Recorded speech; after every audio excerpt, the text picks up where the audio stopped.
Hare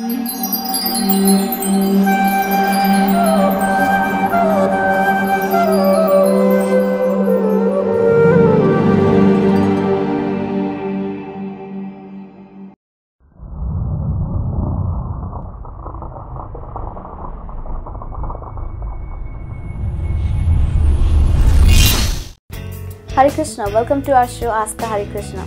It is said that knowledge is having the right answer and intelligence is asking the right questions. We have many intelligent questions with us and also the expert to give such knowledgeable answers. Today we have one of the renowned speaker who is famous as spiritual scientist to answer our viewers' question. Please welcome His Grace Chaitanya Charan Prabhu. Chaitanya Charan Prabhu is a monk and spiritual author. He has done his electronic and telecommunication engineering from the Government College of Engineering, Pune, India. Chaitanya Charan Prabhu is a disciple of His Holiness Radhanath Swami Maharaj, who is a senior disciple of His Divine Grace A.C. Bhaktivedanta Swami Prabhupada, the founder of the International Society for Krishna Consciousness. He is practicing Krishna Consciousness for the last 25 years.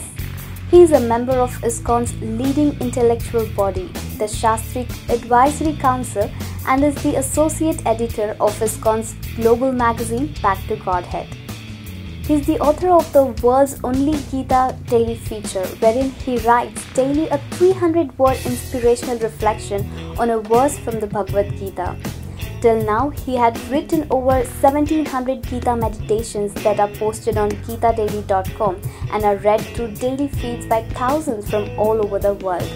He also answers questions by seekers on his website, thespiritualscientist.com, where over 3,500 audio answers and several hundred articles are available. Till now, he has written over 1700 Gita meditation and he is the author of 16 books and many more on its way. He travels all over the world from Australia to America, giving talks in spiritual subjects in temples, universities and companies. We are happy to have him in our show.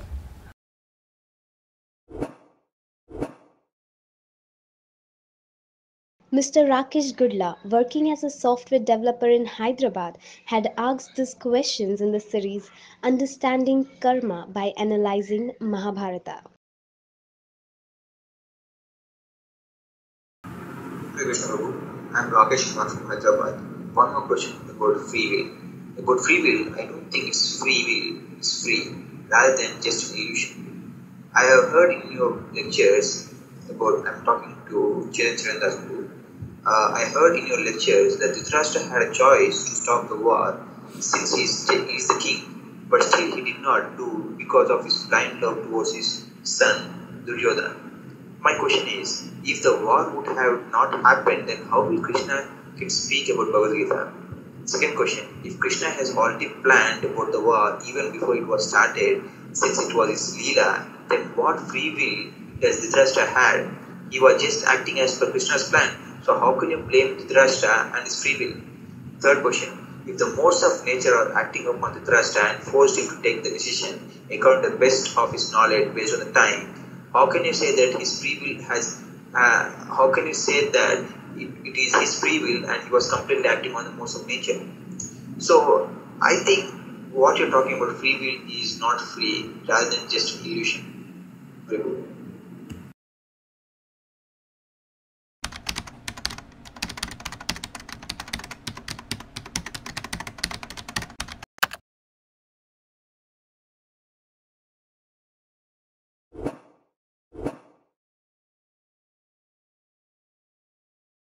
If Dhritarashtra had the free will to choose whether to fight or not, to let Duryodhana fight or not, then if he had chosen to stop Duryodhana from fighting, then how would the Bhagavad Gita have been spoken?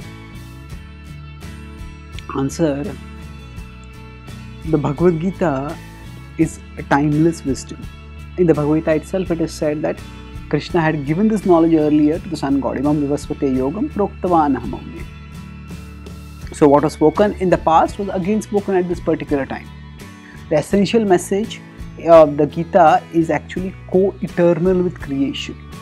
Whenever the creation, the Gita is like a manual. It may be in different forms, but the essential message is always the same.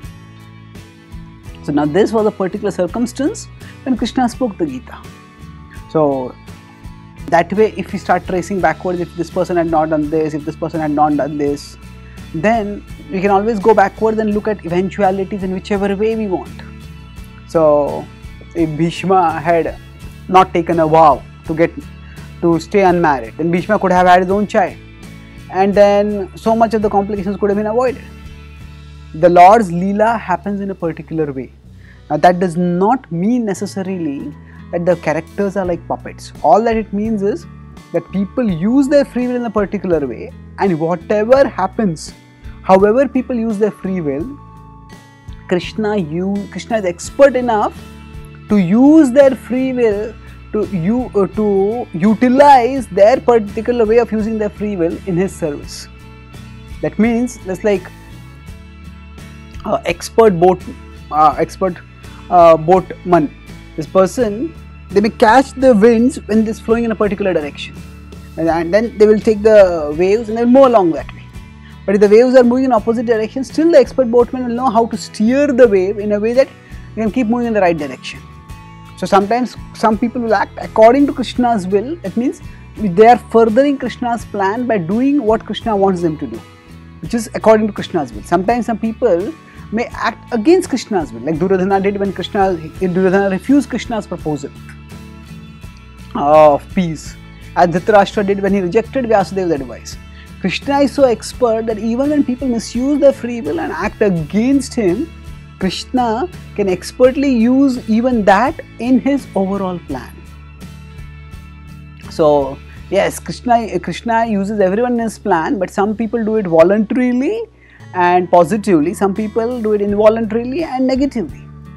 And the important thing is that we need to redirect our love towards Krishna. So if we are not doing that, then we are not going to go closer towards Krishna. Even if we are used by Krishna in his plan, but still we are not going to go closer to Krishna, because going closer to Krishna requires our choosing to love him, our directing our heart towards him. So if Dhritarashtra had somehow stopped Duryodhana from antagonizing the Pandavas, and if he had stopped the war, then Krishna would have arranged some other circumstance in which he would have spoken the Bhagavad Gita. So Krishna is not dependent on particular actors acting in particular ways, but when they act in their particular ways, Krishna is expert enough to utilize whichever way they act to further his own plan.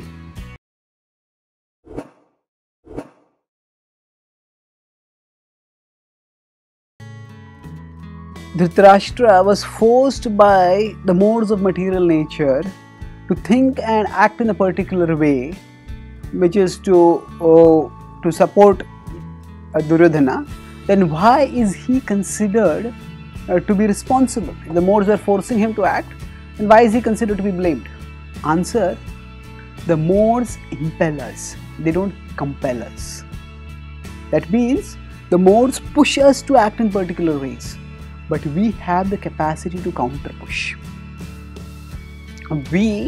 Even when we are completely in material consciousness, even at that time, we have choices.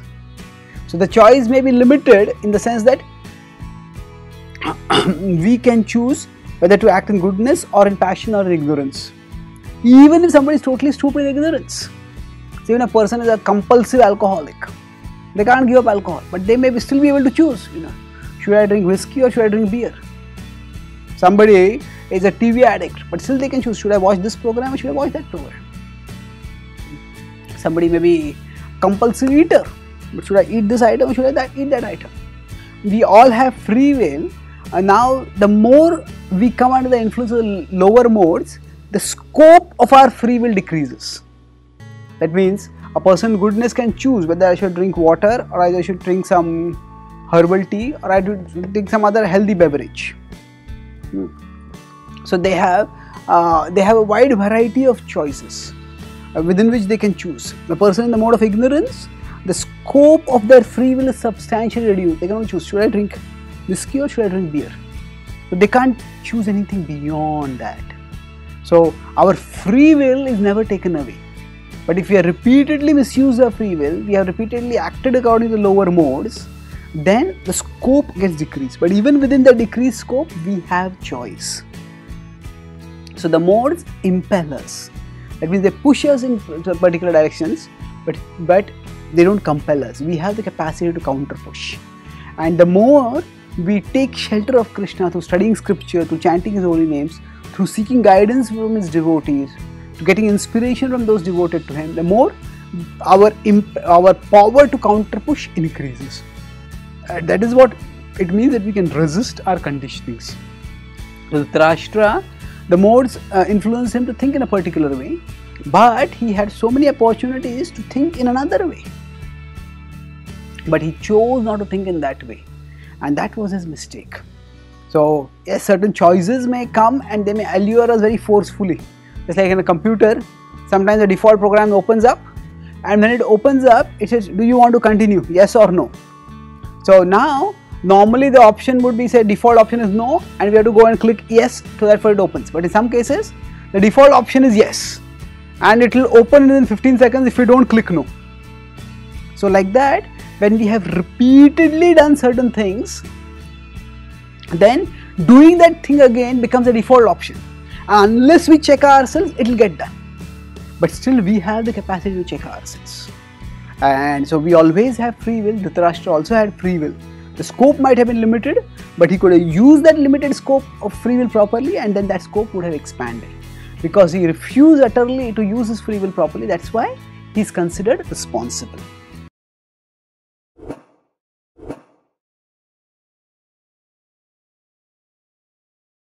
When Duryodhana was frustrated after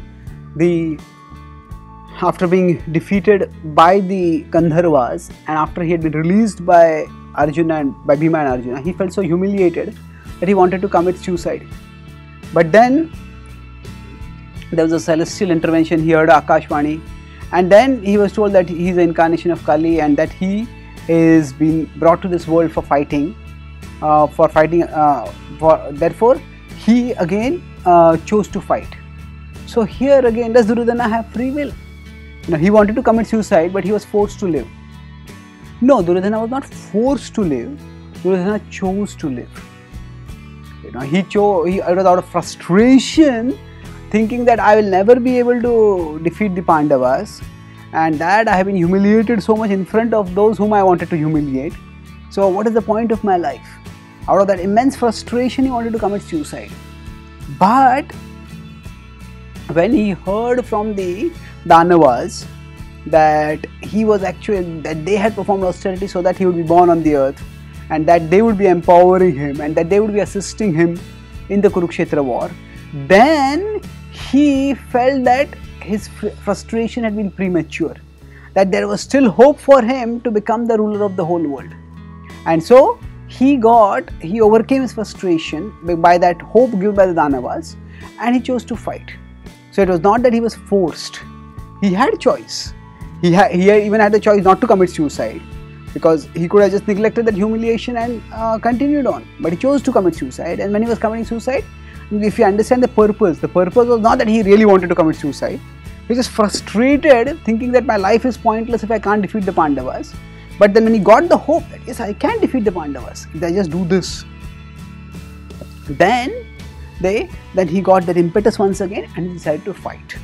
So he always had this free will, and he repeatedly kept misusing his free will. And this intervention by the Danavas, although it is of a otherworldly nature, it is not divine, it is demoniac. So there are forces beyond us. Some of those forces are good and they inspire us to do good choices, to good things, and there are forces beyond us which are also inimical, hostile, and they impel us to do bad things. So in this case, Duryodhana's committing suicide was not necessarily a good thing, but his thinking that, I will continue on the path of adharma, and I will fight against the Pandavas, and I will eventually win, I will kill them, that was adharmic. He could have decided, I will not commit suicide, but I will not further antagonize the Pandavas. I will live in the kingdom, and then when the Pandavas' exile is over, I will give them their kingdom and we will try to live peacefully. He didn't do that. So he could have done that also. So obviously he had free will, and what did he do with free will? he continued on the path of antagonizing the Pandavas. So this incident does not at all illustrate the absence of free will. In fact, it demonstrates the repeated misuse of free will that already had a pattern, and that pattern continued as is demonstrated in this incident. Thank you. Hare Krishna Prabhu, I am Rakesh Kumar from Hyderabad. This question is for Chaitanya Charan Prabhu. If Arjuna is the greatest archer, then why can't he defeat the cowhead boys after the war was over and when Krishna has left the world? Does it mean that he is a hero when Krishna is only with him and not without? So then he is not called the greatest archer, rather than a dumb person who always needs Krishna's help. Here I am talking about only Krishna's capacity and his skill, not about Krishna's power. I am aware of your explanation that Krishna is God and if he is with anyone, they will win. But I am talking about Arjuna and as a person and his capacity and his skills. I don't think Arjuna is equal to not even equal to a street fighter without Krishna. So how can you call him as the greatest archer? Don't you think Arjuna is... and moreover, Krishna has already killed all the enemies, so Arjuna was just playing as an instrument. Then in that case, any Tom, Dick and Harry can be called as the greatest archer, even without actual skills and with Krishna. Is it so? Can we still call Arjuna as the greatest archer? I don't think so. Very good. Why is Arjuna considered the greatest archer when all his archery skills depended on Krishna only? Without Krishna, he could not even defeat some cowherd. So if he was not even equal to a street fighter without Krishna, then it is Krishna's credit. Then why is Arjuna considered the greatest archer? Answer: there are two distinct issues over here which are being confused. So there is the human agency and there is the divine agency, or there is the human initiative and there is the divine empowerment. So in this world, God usually does not act directly. God acts through his agents. And which agents does he act through? God is completely free to act through any agent. But he usually acts through competent agents. Or he makes the incompetent competent, or those who have trained themselves to be competent, those who have trained themselves to be committed, he uses them. So when we are looking at things philosophically, we have to understand not just the philosophy, we have to understand the purpose of the philosophy. So the point which I am making here is that Arjuna practiced tirelessly. Arjuna is known as Gudakesha. He conquered sleep because all night he would be practicing the archery skills that he had learned in the daytime. He was so committed to trying to become the best archer for the sake of dharma. So he worked very hard and he had tremendous skills. At one level, it was his hard work. If Arjuna had not worked so hard, Arjuna had not committed himself to hours and hours and years of practice of archery, and not just practice of archery. Arjuna performed severe austerities in order to get further weapons from higher beings so that he could become a more competent archer. So we cannot just neglect this and say everything was done by Krishna. Yes, it was done by Krishna, but Arjuna, he, by his hard work, by his commitment, by his austerity, he made himself an instrument that Krishna could use. And Krishna used him gloriously. So we have to, for example, if we are doing something very well, and if we are becoming proud because of doing it very well, then we can remember how Arjuna was not able to do anything after Krishna departed. He could not even defeat cowherd men. So we can remember that my power is not my power.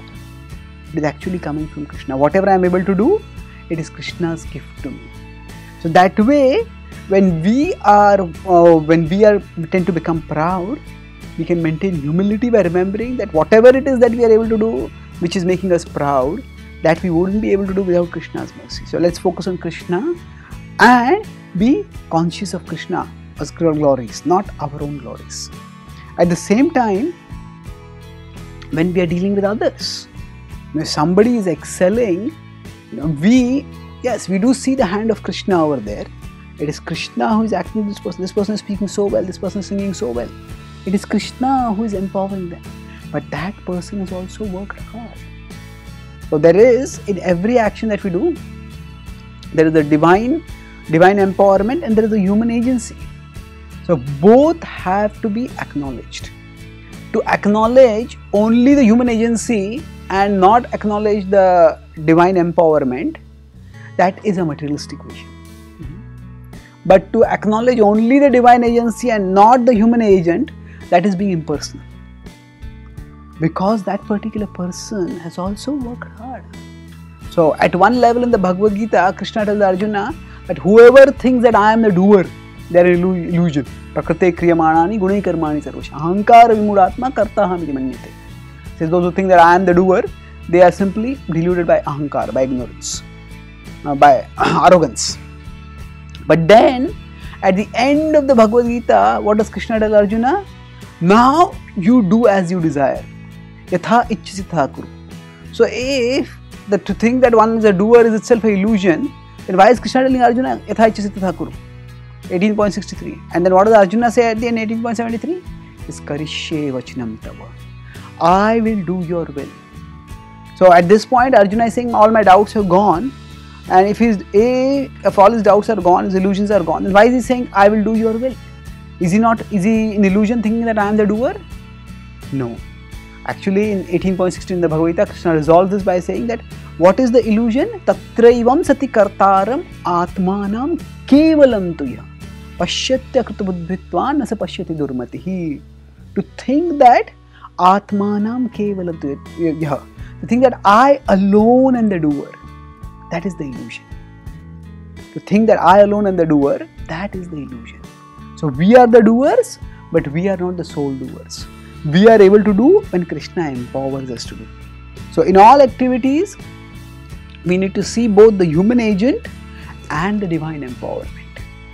And whenever anybody does anything good, if we are appreciating that devotee, if somebody sings very nicely, and then we go and tell them, no, it is just, you are not singing, it is Krishna who was singing. No, we would be minimizing that person. That person worked hard, that person practiced, that person became an instrument for Krishna. Krishna could have made anybody an instrument. Krishna has made that person an instrument. And that is because of that person's commitment. So we appreciate that. So at the same time, if we are ourselves becoming proud, then we make ourselves humble by remembering, without Krishna I would not be able to do anything. So yes, the Mahabharata dramatically illustrates how without Krishna, Arjuna was completely powerless. But then without Krishna, everybody everywhere would be powerless.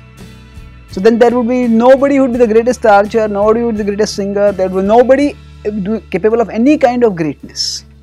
So anybody who has any kind of greatness, that is because of Krishna. Yad yad vibhuti matsattvam shrimadurjitam eva tattadeva avgachatvam mateyo amsha sambhava. Whatever attractive things we see in this world, they manifest a spark of Krishna's splendor. So we have to see things in a way that helps us to remember Krishna more and more. So if we are able to do something wonderful, and then that makes us feel humble, that Krishna is so kind that Krishna is even using a person like me to speak something or to sing something or to do something. Then by our doing wonderful things, if we are remembering Krishna, then that is anukul to our bhakti. So we see that yes, I am the doer, but Krishna is doing through me when I am endeavoring to do. When we see somebody else doing something wonderful, and then we start becoming envious. Why is this person doing so wonderful? But you can see it's not I who am doing it. It is not this person who is doing. It's Krishna who is doing through them. And if Krishna can do such wonderful thing through such a person, and that makes this person so attractive, then how much more attractive will Krishna be? In this way, whatever happens, we adjust our vision in such a way that we direct our thoughts positively towards Krishna. Thank you. Hare Krishna.